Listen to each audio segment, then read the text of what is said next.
Hello everybody and welcome back to Reading with Grandma. Today we're going to go on an adventure underwater with Bugs Bunny, and then later we're going camping with Mickey Mouse and Goofy. So let's begin with Bugs Bunny in Something Fishy.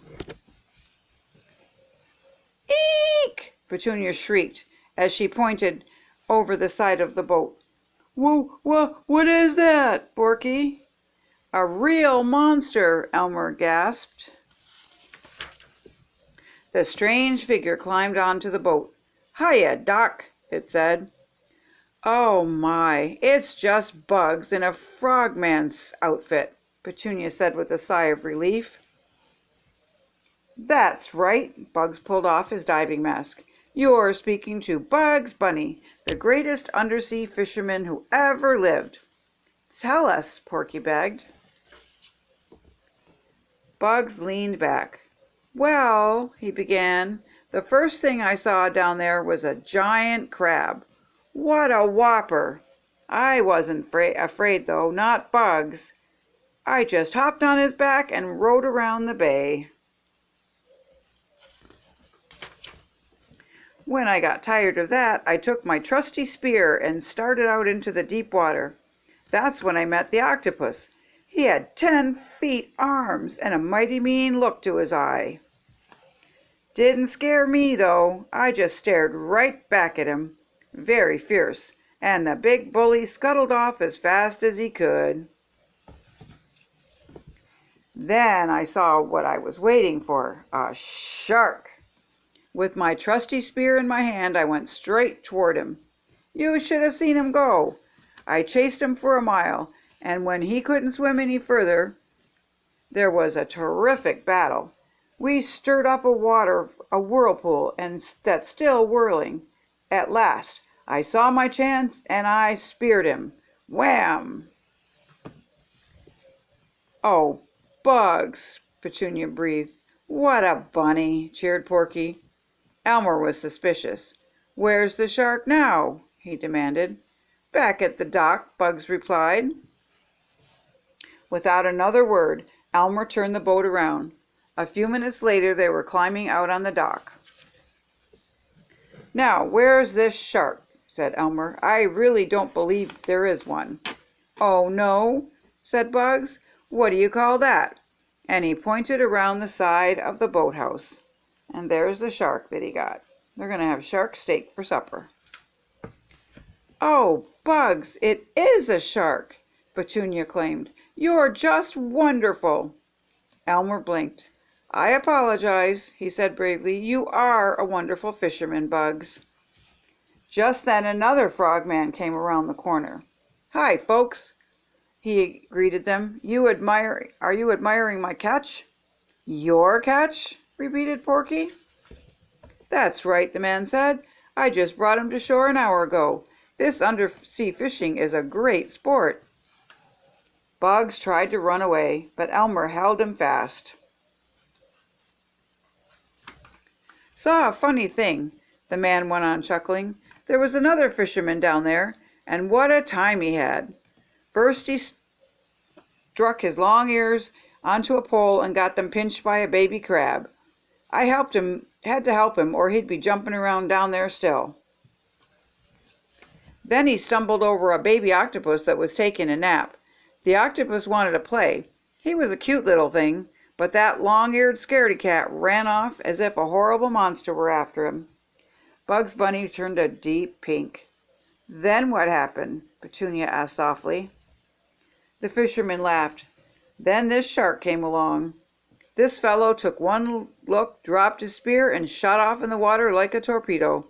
The shark picked up the spear and went after him. They went around and round in big circles. Finally, they got close enough for me to spear the shark. And I did. The last thing I saw of the fisherman, he was still running. Say, what's so funny? Petunia, Porky, and Elmer were laughing so hard they could scarcely stand up. We heard a story in a different way, Porky gasped. Bugs Bunny scowled. I don't see what you're laughing at, he said crossly. I just changed a few little things. And besides, he went on. "I did catch something," and he pointed proudly at a 2-inch minnow that had just flipped out of his flipper. And there was Bugs's adventure. He made it all up just to impress his friends. You don't have to make things up just to impress your friends. Just be you and just tell the truth and everything is good. You can make stories, invent stories, use your imagination, but don't tell people that you did something that you really didn't. Tell them this was in your adventure that you did it, but not for real. So now we're going to go from Bugs Bunny, we're going to go to Mickey Mouse and Goofy and the Big Bear Scare.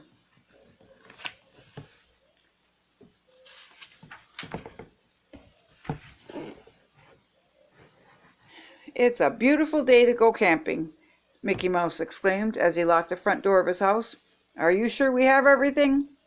"We're all ready to go, Uncle Mickey," cried Ferdy, "and I packed all the pots and pans and stuff we could possibly need. We've been really excited. We've been ready to leave since daybreak," added Ferdy excitedly. "And I've packed enough food in my backpack for 3 days, Mickey," Goofy said. "At first I couldn't get it all in, but I finally found room for everything." Mickey smiled. "That's great. I'm glad we're all planned so carefully for this trip. The tent's ready to be put up as soon as we get to our campsite." "Uncle Mickey, let's follow the new bike trail out to the lake," Ferdy suggested. "Okay, boys, that's a good idea." The hike began well. Sunshine warmed the breeze and the birds sang happy in the trees. After a while, the friends stopped to snack on some blackberries that Goofy spotted growing beside the trail. "I think this will be the best campout we ever had," Mickey told his friends. As Goofy turned around to agree, he tripped over a log and sprawled on the ground. His bulging backpack came open, and everything in it tumbled out onto the grass. "Oh, no!" Goofy groaned. "You fellows go on and find a good campsite. I'll repack this stuff and catch up as soon as I can." "Okay, Goofy, we'll have everything set up for supper when you get there with the food," Mickey said. "See you later," the nephews called back from the trail.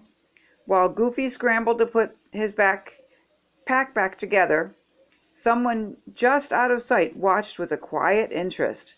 A hungry mother bear had come to visit her berry patch. She stood behind a bush only a few feet away from Goofy. Then, when his back was turned, she snatched the largest package and disappeared into the brush.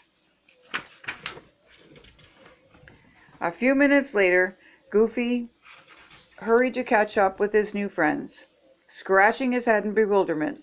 "This time everything fits into my backpack just right," he mumbled. "I wonder why." "Hi, Goofy," Mickey greeted his friend at the campsite. "Why don't you start supper while I finish setting up the tent? I'm almost done." "We're already unpacked the pots and pans, Goofy. We'll help you," said Morty and Ferdy eagerly. "Mountain air really makes you hungry, doesn't it, boys?" said Goofy. "We'll have fish tomorrow, but tonight we'll have the steaks that I brought in my backpack." Thinking how good the steaks would taste, Goofy hurriedly opened his backpack. "Here are the marshmallows, and the bread, and the peanut butter, and the pancake mix, and here—" He stopped suddenly.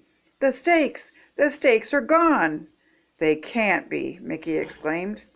"I must have left them back at the place where my backpack fell open," explained Goofy. "Well," Mickey said, "that's not so bad. We'll just follow the trail back there and get them. Come on, let's go. Let's hurry." The 4 campers raced down the trail. When they came to the berry bushes, however, the missing steaks were nowhere to be found.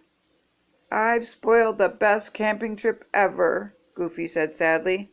"How could I have lost them?" He would not be comforted no matter what Mickey and the nephews said to him. Meanwhile, back at camp, 3 uninvited guests had arrived. The mother bear and her 2 cubs had come to visit. The cubs quickly discovered that banging the pots together was fun. The mother decided that the tent made a great den, and she settled down comfortably inside it. "What's that racket?" Mickey wondered as they returned to camp. Cautiously they hid in the bush nearby and peered into the clearing. "Oh, no!" Bear cubs, Ferdy moaned. Shh, warned Mickey. Maybe they'll leave soon. It's funny they haven't eaten those marshmallows yet. Suddenly, Morty realized what must have happened to their steaks. I'll bet they're not hungry. They're the ones who ate our steaks.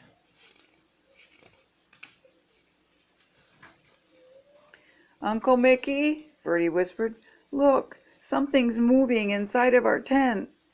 Brrr, rumbled the mother bear softly as she turned over to lie on her other side. It must be the cub's mother, Mickey said worriedly.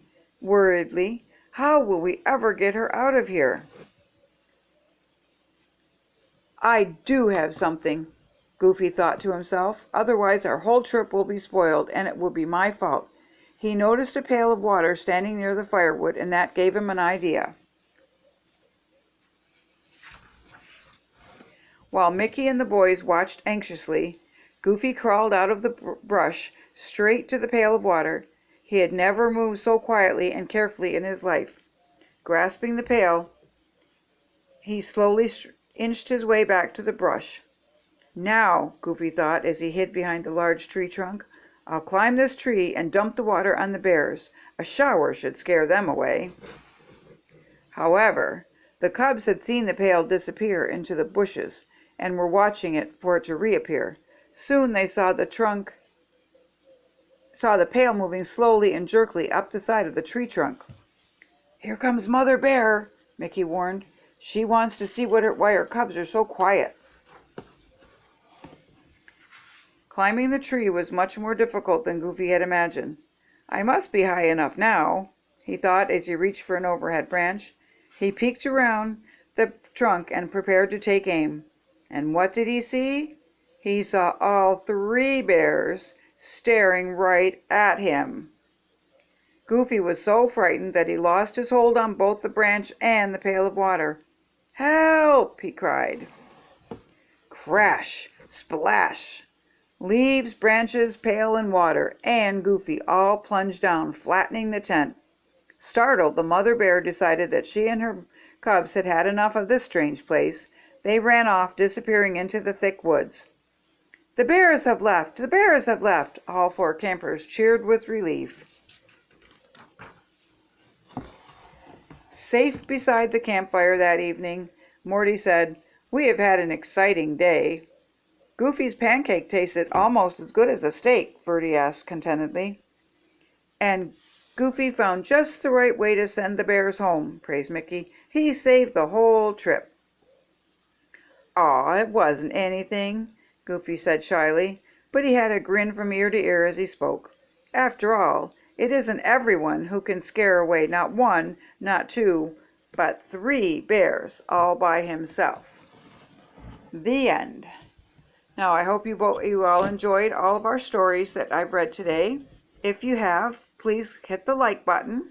Leave a comment on what you think of these stories and what you'd like me to read, and I will be sure to get them out for you. So there's our stories for today, Mickey Mouse and Goofy the Big Bear Scare and Bugs Bunny and Something Fishy. Enjoy them, and don't forget, don't stop reading. Every time you open a book, you go on a new adventure. So go on an adventure, and I'll see you next time. Bye now.